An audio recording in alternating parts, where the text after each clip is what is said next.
The story I want to tell is about my grandson, and it's called The Boy with Many Names and the Elusive Castle. Now, the story may be a little bit premature. He may not have done all these things yet, but I bet he will. But his name is Andrew Arnold Sappington V. Well, he could be called any of a number of things. He could be called Andrew. He could be called Arnold. He could be called Andy. He could be called Drew. He could be called Arnie. He could be called Sap if you wanted to. Naturally, his American relatives decided to call him Nick. It came about like this. He's Andrew Sappington V. They're 5 cents in a nickel. So an uncle suggested they call him Nickel. But his mother said, well, we probably ought to call him Nickelchen, Little Nickel. And so we did, and naturally the Americans shortened it to Nick. Well, of course, his German family had any number of names they could call him.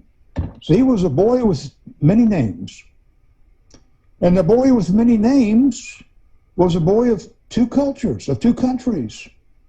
He was German and proud of it. He was American and proud of it.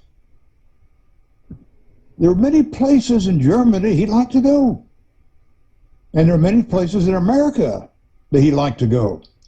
And one of those places was St. Augustine. And one of the places in St. Augustine that he'd like to go was the Castillo de San Marcos, the old fort. So when he came to town, he would like to go see that fort. But one time he went to visit the fort and it wasn't there. Just a big hole in the ground. And all the rangers were standing around staring into that hole. And Nickelchen asked, he said, how could a big fort go away? And the chief ranger said, well, that is a very difficult question. And the boy with many names said, where did he go? And the ranger said, that is a question that's easy to answer. Or it could be, because the fort left a track. And Nickelchen looked around and sure enough, he could see a big track. He could see a place where there's dirt and sand and rocks scattered across the ground, and he could see where that track led. It led across the road, and it led across where some houses used to be. It led across where some small grocery stores used to be. It led out to the countryside, and you could see where it knocked trees down as it moved to the woods. And Nickelchen followed it, and he followed it, and he followed it, and finally he saw the fort on top of a hill in the middle of fields. Well, the seawall wasn't by the sea anymore. It was by a group of potato fields. And the other sides of the fort, they faced cabbages and corn and crops like that. Now,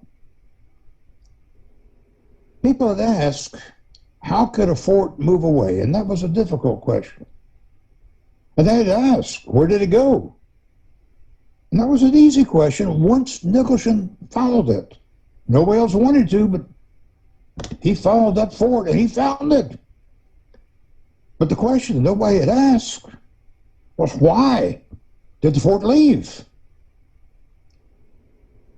So the boy with many names asked that question. He had to go around and stand in front of the drawbridge, and he had to shout. And he had to shout more than once. And then finally, that drawbridge creaked down. And the gates slowly creaks open. And this voice came from within the fort. I left because I no longer feel important. I used to be somebody. I withstood attacks by pirates. I chased off English armies. And today, I'm a tourist attraction. And the boy with many names thought, and he thought, and he said, well, listen, tourists come from all over to see you. You're important, and you're important to me. And the fort said, well, thank you very much, but it's not the same. So the boy with many names thought some more. And he thought some more. He said, I know. He said, because you stood where you did for so long, you held the land down. And now that you're gone, that land is going to start to curl up. And it may keep on curling. The first thing you know, all of Florida is going to be rolled up. Now, the United States flag has 50 stars.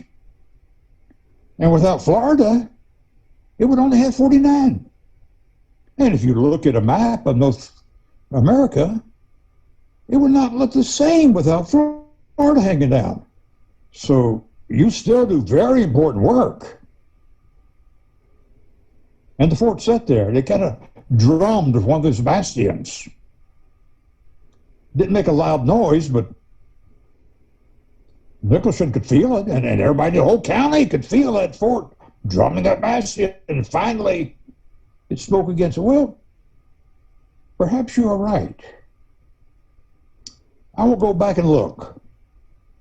And Nickelchen said, listen, can I catch a ride? I'm very tired. And the fort said, come ahead. And it lowered the drawbridge and it opened the gates. The boy with many names went in, went up the stairs, went to the top deck, stood by one of the watchtowers so he could see as that fort slid back home. He could feel the breeze. He could see where they were going. And it went back through the trees, across the fields, through the town, until at last it came to the place where that hole was. And sure enough, they could see the land was starting to curl up. So the fort slid into place, kind of snuggled in carefully, breathed a sigh of relief. And all the rangers, they breathed sighs of relief. And they were so happy. They wanted to put up a monument to him. And they asked him, what name should they put on that monument? And the boy said, that is a much more complicated question than you realize. And I thank you.